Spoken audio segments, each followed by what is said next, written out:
Hello, welcome to Endgame webinar. Today we will be talking about Stealthy or Die, avoiding adversary detection. We have our VP of Engineering, Tony Meehan, who will be presenting and talking about how to be stealthy and avoid adversary detection. So I'll hand it over to Tony to introduce himself and talk about the webinar. Thanks, Ashwini. Well, yeah, my name's Tony Meehan. I'm a VP of Engineering here at Endgame, and I'm really excited to talk with you all today about some of the things I think we're doing here at Endgame that really set us apart. So previous to Endgame, I was at about a decade at the National Security Agency, working at an office called Tailored Access Operations as a technical leader that built TAO's flagship computer network exploitation toolkit in support of NSA's foreign intelligence collection mission. So we're going to talk a little bit today about Stealthy or Die. And I like to think about this problem with the analogy, trying to think about similar things that have happened in history that maybe really set the problem into the right context. And I think about the Revolutionary War. You had British redcoat soldiers that would line up out in the open, and they would actually wear red as a psychological effect to intimidate the enemy. So they're out in the open, they're declaring the presence, and they're there for anyone to attack. And that's really what I think you're seeing today in the security industry. There are companies out there that have products that claim when malware or an adversary enters your network and they see their product that they run away. And we all know that isn't true at all. So that's sort of the problem that we're looking at and why stealth is so important.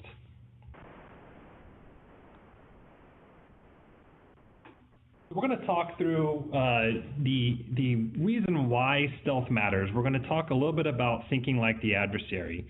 We'll sort of define how stealth is important to the hunt cycle and adversary hunting, and then we'll go into some details and some examples of adversaries and what they do today against products. And then finally, we'll end on a description of sort of how we take the approach of defining stealth in our product. So thinking like an adversary. Today we kind of all know that offense is winning. It's winning in the enterprise, and traditional security products are just not cutting it. They're not doing the job. They're great at detecting known threats, but if you have a specific tailored threat against your company or a variation of a known piece of malware, they're not detecting them. Firewalls, antivirus products, intrusion detection systems, these traditional defensive strategies have run their course. So now you see companies openly admitting that breaches will happen. And now it's a matter of how do you minimize its dwell time, which on average now is over 200 days.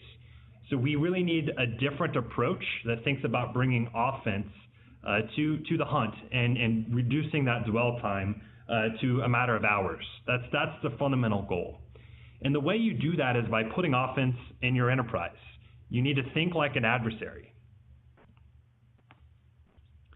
So adversary hunting is really the proactive, it's stealthy and methodical pursuit and eviction of an adversary inside of your network. So we openly admit right up front that if an adversary wants inside of your network, it's going to happen. They're going to do it. Again, these traditional security products have really run their course, and they're going to fail to prevent someone from getting inside of your network. So before damage and loss can occur, you need to find these adversaries inside of your network by being proactive. So actively looking inside of your network for indicators of compromise without actually known signatures, right? You're looking for an unknown, previously never seen before adversary inside of your network that could be tailored towards what you are doing. So it may not be seen anywhere else.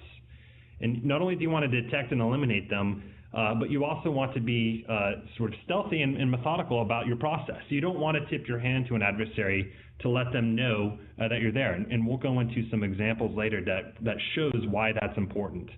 So you want to think like an adversary. You want to be proactive and do your reconnaissance. You want to avoid detection so that you don't tip your hand. And you need to be, just like them, persistent. Continue to look inside of your network with the assumption that someone's already there, and look for those indicators, those techniques that people are using against you. So I want to talk a little bit about the hunt methodology. This is how Endgame thinks about the approach to hunting for adversaries inside of networks. And you'll see a recurring theme through each step on why stealth is important at each link in the chain here. So as a part of your reconnaissance, being proactive inside of your network, you want to look for all of the assets that you have in your enterprise and deploy a sensor stealthily on all of those endpoints, sort of in a tactical response to get that endpoint out there and begin collecting data. So we call this the survey stage, and stealth is really important at this piece of the chain here in hunt cycle, because you don't want to tip your hand to an adversary. You don't want them to know that you're there. So we'll actually take our sensor and we'll do a couple of things by putting some things in the kernel and in user mode processes so that we don't make it easy for an adversary to see that we're there. That's really important. At the next step, stealth is also very important when you're securing the hunting ground. This is actually a really important piece to hunting for adversaries inside of your network. You want to know when someone's attempting to do process injection, when they're trying to steal credentials. You assume that your network is already compromised and you want to prevent further damage and loss. You want to prevent your data from being exfilled outside of your network, and you do that by securing the hunting ground. You also want to assume that your network is compromised and assume an adversary may try to look for you, so hardening is a really important piece of stealth as well. We do a lot to protect our sensors' memories so that an adversary can't dump that memory and look at it to harvest fingerprints or signatures to look for us in other places. That's a really key piece at the second chain in the hunt cycle. When you're securing the hunting ground, stealth is really important. So when you think very carefully about stealth in the survey and the secure hunt chain of the hunt cycle, that really enables detection and response. So when we do our detections, we're looking for those bottleneck techniques that adversaries are going to use, no matter what they do on the file system, what they do for their communications on the wire. We're looking for those common set of techniques that an adversary is going to use on an operating system so that we can pinpoint them and locate them. And finally, once you've identified that an adversary is running inside of a system process, we enable surgical response to pull that adversary out of that process without taking down your computers, without re-imaging things. That's actually a really important piece whenever you have an operational network enterprise. You don't want to have any impact whenever an adversary is inside of your network once you find and you want to remove them and remediate. So what I've kind of done here is a couple of things. I've described the important pieces to doing the hunt inside of your enterprise. And it's really important to think about, traditionally you had to have very big teams that all kind of came together to enable this. You had to have a big team that went out and knew all of your assets, kept track of them in Excel. You had to have different products that enabled protections, and then you probably have people pulling in data into Excel spreadsheets to look for outliers. And we're really trying to elevate the expert in one product and automate all four of these pieces that traditionally take really big teams together in one product. And one of the enablers to make this successful, to make the hunt successful, is stealth. So beginning of the year, Endgame actually interviewed about 400 security practitioners to ask them what they're doing in their enterprises to hunt for adversaries, and if any of the products that they use or techniques they use any kind of stealth. And over half of the practitioners reported that they don't have any products that use stealth, and some other practitioners said they had some variation either on the wire or on the host. But for by and large, the majority of people are not using stealth in their networks. And for the people that answered that they were, I actually don't know of what products they're referring to. I'm not aware of any other than Endgame's that really accentuates and puts a fine point on the importance of stealth to hunt for adversaries inside of your network. It's a really key piece of the hunt. So we're really talking about is be the hunter and not the hunted. You need to understand that the adversary is looking for your defensive measures, for the tools you're using inside of your network to prevent them from getting on. They're actively looking as much as you're looking for them. A lot of malware has anti-debugging techniques, anti-emulation. They're investing a lot of time and energy on making sure that it's very difficult for you to automatically prevent their access inside your networks. Again, Endgame we're starting with the admission that if an adversary wants inside of your network, It's going to happen, and the only way you can find them is to be proactive, stealthy, and methodical to eliminate them out of your network. So there are a number of examples that I'd like to go through that illustrate why it's important to have stealth when you're actively looking for adversaries and malware inside of your enterprise. So Robnix is the name of some malware. It's been around actually for quite some time, but it's still very active. Actually, as recently as January, I believe they were using some crimeware groups were using this piece of malware to specifically target Japanese banks and some other banks in Europe. And some of the interesting things that this piece of malware did, one, there's a tech blog there out on the internet that describes how Robnix uses a private TCP/IP stack to avoid detection.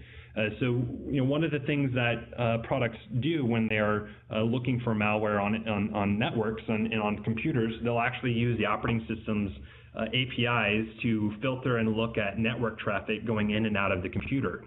And Robnix would actually employ this separate private TCP/IP stack to bypass that inspection from traditional products.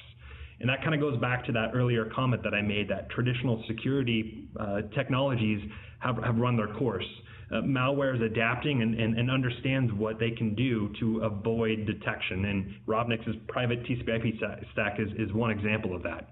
Another thing that Robnix would do is disable the Windows cryptographic service.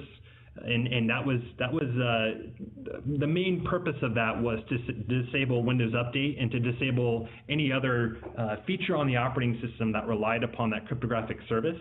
And so it was a way for them to bypass some of the certificate checks for some of the malware that they would install. Another interesting example to note is the Angular exploit kit. They'll actually employ some anti-emulation detections with this ActiveX object. And on a normal computer, if you're inside of Internet Explorer, this object should always return certain types of values, but in emulators, they tend to not implement all of the APIs and all of the features.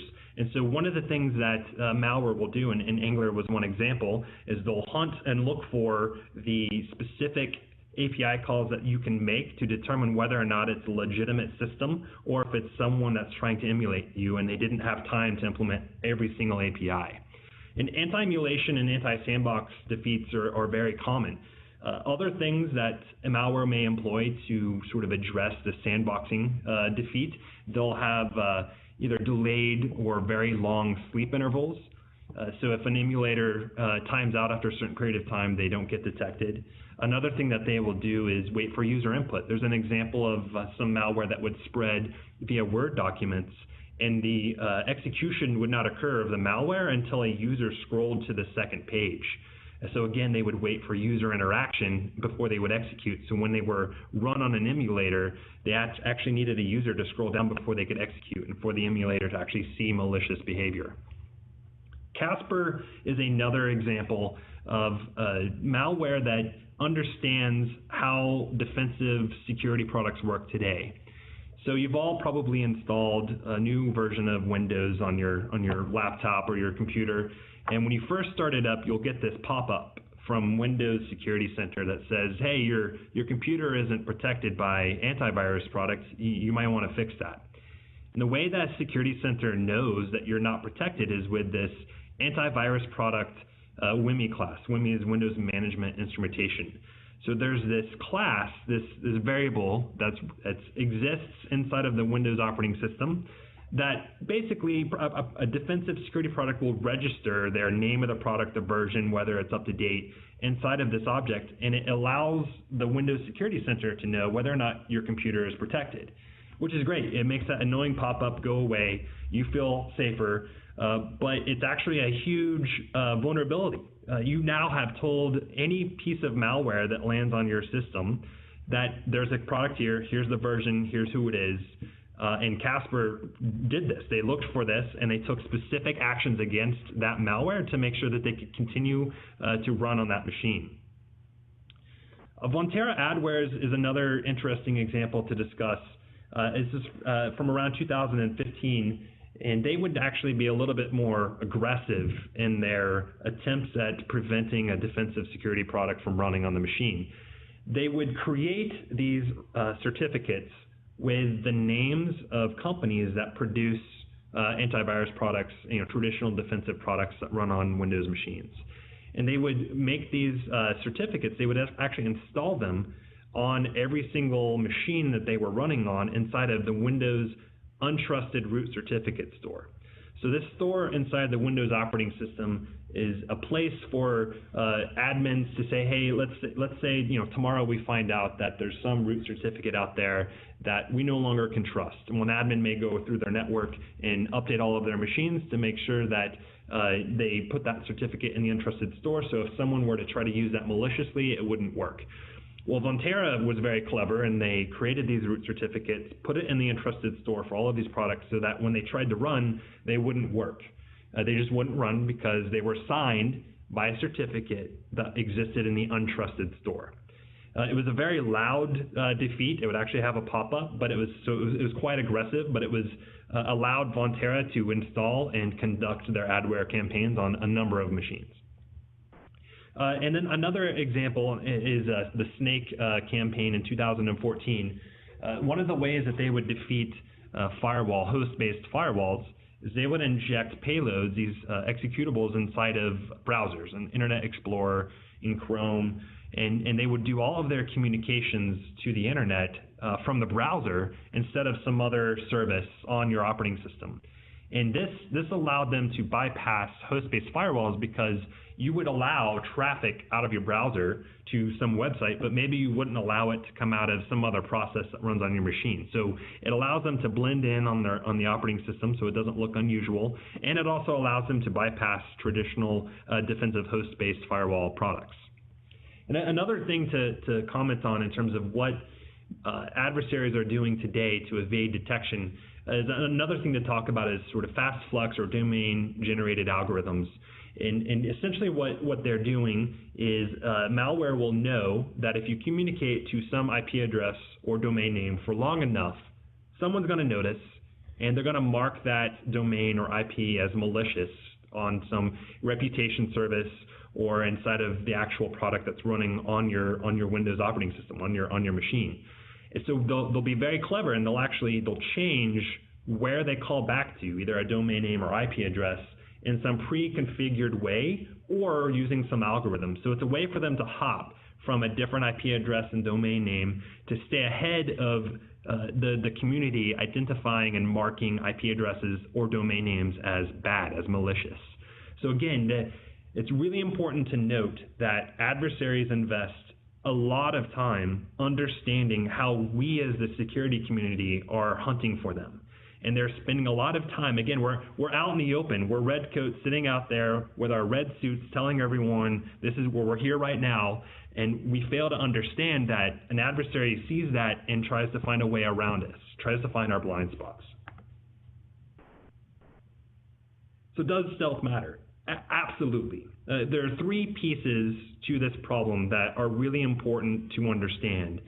Kind of coming from those examples, the very first thing that should be apparent is once you're discovered, the attacker, the adversary, is going to change the plan of attack. They're going to modify their tactics. They'll pivot to some other system. They'll maybe install a rootkit and modify the data that your product uses to understand whether or not there's a threat there. Once they know you're there, once you've tipped your hand, they change the way they behave on the system to evade detection to stop you from running, and that's a huge problem. The second thing that's really important about stealth, why it matters, is once they've found you, they're going to have a way to find you everywhere. They're going to enumerate your installation. Maybe you're in System32 drivers, or if you have a file that's named something that everyone knows about in program files, they're going to look for that. The Vontera adware campaign actually would have JavaScript that would enumerate System32 drivers and the program files directories on your operating system to see what software was installed so that they could take different actions as appropriate to whatever product they had discovered. So that's what's really important about stealth, is once you're discovered, an adversary can spend time understanding how to find you in other places and then take actions based off of that automatically.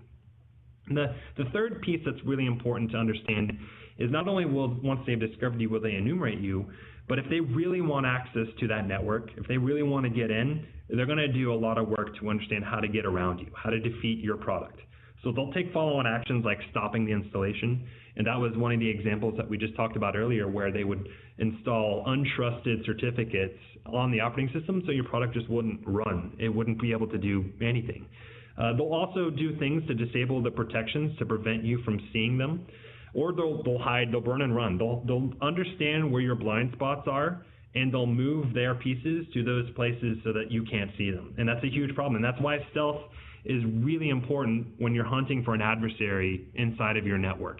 If you're not tipping your hand, if you're really concerned about how you look when you deploy your software, your protections, and if you understand that an adversary wants to do anything and everything to defeat you in order to get the data they want, those are all really important pieces to understand to be effective at solving this problem.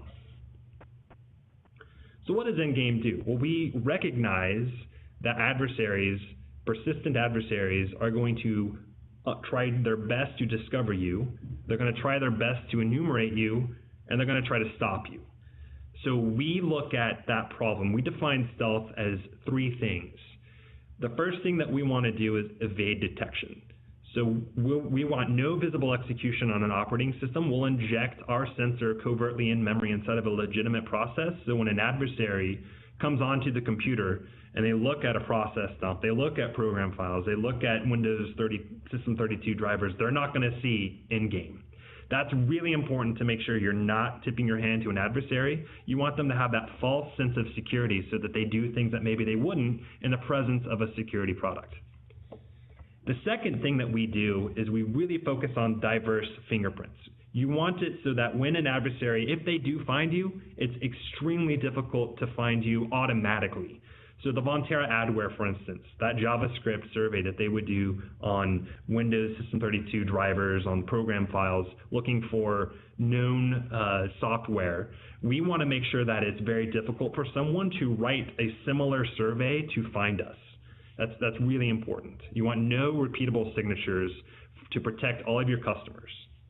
And the third piece of stealth that's really crucial is hardened sensors. So we understand that stealth, that might be something an adversary can defeat. Diverse fingerprints, that might also be something that a very persistent adversary may understand and try to find weaknesses there. So that's why you have these three layers of the stealth problem that you must address in order to be successful. And hardening your sensor is important because you don't want an adversary to dump the memory from the user mode process that you're running in and begin to glean information from that to develop fingerprints and signatures to know where you are in other locations. So hardening is a really key piece to stop access to sensor memory so that it's very difficult for an adversary to find you in other places. So I think it's pretty apparent that stealth isn't a feature. It's not just some checkbox that you can check and say, we got it solved, let's move on to the next problem. It really is a process. And at Endgame, we do a lot of work studying malware, studying advanced persistent threats to see what techniques they are employing against networks to evade detection from traditional security products. The adversary is going to evolve, and you have to understand that. That's actually the key piece to stealth, is you have to first admit that the adversary is constantly changing their game, constantly trying to find ways to get around and hide in your blind spots. So you really need to stay ahead of this by being a very active, proactive researcher in the community to understand what techniques adversaries are employing to evade detection. So let's summarize here what we're really talking about. I think if you look at the current defensive security products that are on the market, everyone thinks it's a good idea to advertise their presence. They think that's going to scare an adversary away from doing anything on that network, and we know that's not true. It definitely wasn't true with the British Red Coat Army that was walking out wide in the open, trying to scare people with their red uniforms. It's not how it works. So the first thing that you need to understand when you're hunting for an adversary in your network is if they want to get in, they will get in. That's why hunting is so important. Adversary hunting is you really need to be proactive, stealthy, and methodical. Assume that there's already an adversary inside of your network and go look for them. Do the reconnaissance, avoid detection, avoid tipping your hand so that they don't know that you're there, and be persistent. That's what we bring to the table that no one else does. And stealth is the key piece to that. And if you don't understand that piece, you're very likely to fail. And we've seen that with breaches that happen today with 200 days plus before you discover a breach has happened inside of your network. So that's it. That's the talk. I really appreciate your time. We're going to actually be at the Gartner Risk Security Summit on June 13th at booth 1010. Please stop by. We'd love to give you a demo of the product, show you real specifically what we do with the product. We're really excited what we're doing here. We think it's something that no one else is doing in the market, and it's really the right approach, bringing offense to the enterprise, bringing that mindset and that mentality, thinking like the adversary. That's the right way to find adversaries inside of your network. So with that, I'll open it up to questions. Great. Tony, so we have a few questions here. One of the questions is, you spoke about stealth is not a feature, it's more of a process. So does that mean that if a vendor decides to be stealthy, they get more insight into adversarial behavior? Yes, that's right. We're admitting up front that an adversary, if they want inside of a network, they're going to get in. They're going to do the reconnaissance. They're going to try to understand what traditional security products you're using, and they're going to try to find ways around them. They're going to try to evade detection. And so when you employ stealth, you're doing a couple of things. First, by not tipping your hand, you're giving the adversary that false sense of security.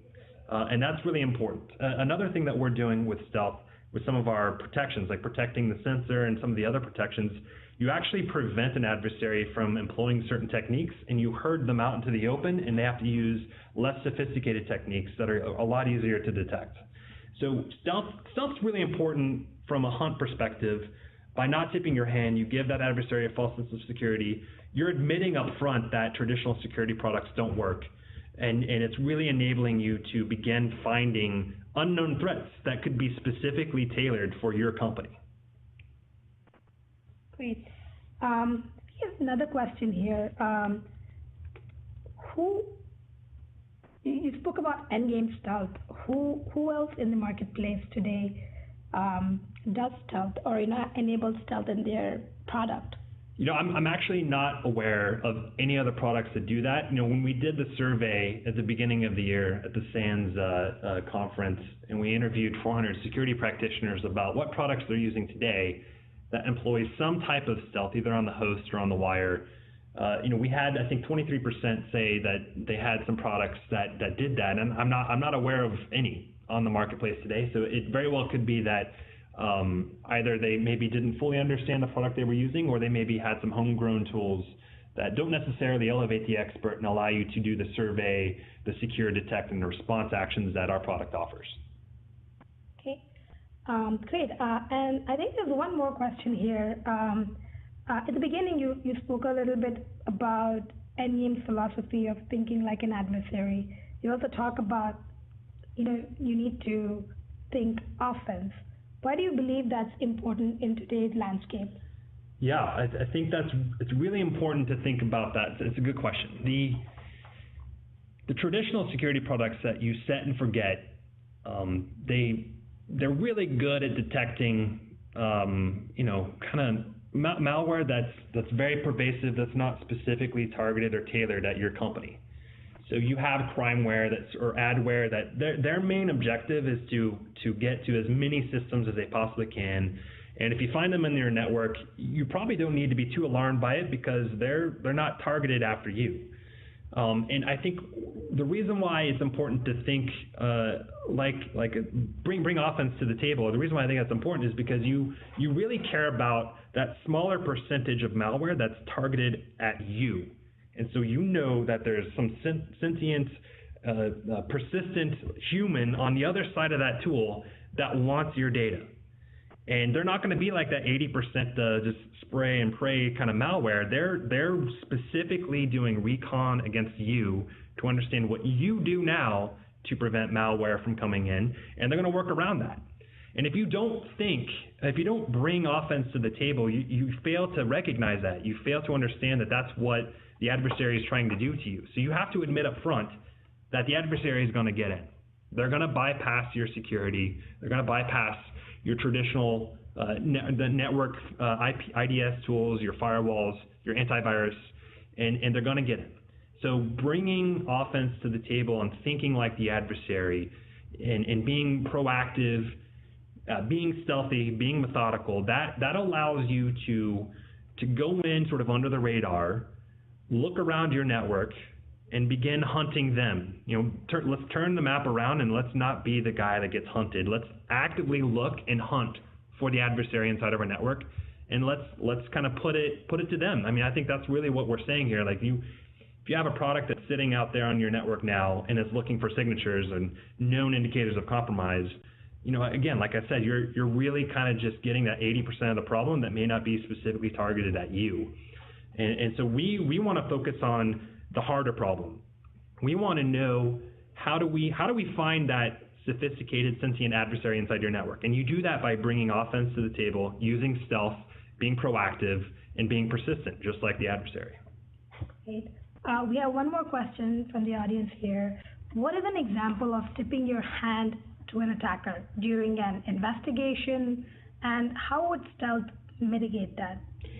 Yeah, I mean, that's a good question. So one easy way to tip your hand to an attacker is by installing a product on your computers, on your enterprise, that declares to the world, I'm here. I wasn't here yesterday, but I'm here now. So you're telling an attacker that maybe you've observed them, and there's now a security product installed that the admin of that network thinks will detect them. So an adversary is going to change their tactics. They're going to maybe try to understand what that product does, and they're going to try to get around it. Maybe they'll disable it like the Vontera adware campaign that would install untrusted root certificates. So it's really important to, during an investigation, the reason why stealth matters, it's really important to not tip your hand, not let an adversary know that you're there, that you're on to them. You want them to continue whatever their normal tactics are. Let them continue that, monitor what they're doing, understand where they're going. You actually start to get an understanding of their motivations.